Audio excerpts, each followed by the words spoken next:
बुझ्नुपर्ने कुरा यहाँ छ क्या। धेरैजनालाई भन्नुहुन्थ्यो सर्भिस गरेको अलिक पैसा बढी लिन्छ, किन महँगो भन्छ नि। ल हेर्नुहोस्, यसरी महँगो लिन्छ है। यो हो मर्टेल। एउटा साइकल सर्भिस गर्दाखेरि 1.5 देखि 2 लिटर मर्टेल जान्छ।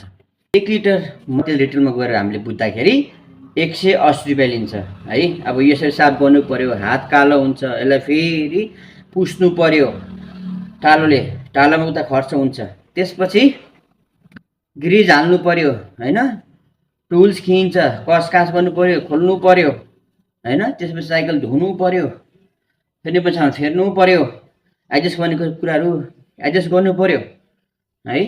यी सम्पूर्ण कुरा अनि अर्को मेहनत, सम्पूर्ण कुरा जोड्दाखेरि महँगो पर्ने हो। तर यति कुरा के बुझ्नु पर्ने, महँगो त महँगो किन महँगो भन्दा हामी यसरी साफ गर्छौँ, यसरी खोल्छौँ, यसरी यहाँको साइकल टट्ट हेर्दाखेरि पनि क्लिन देखिन्छ।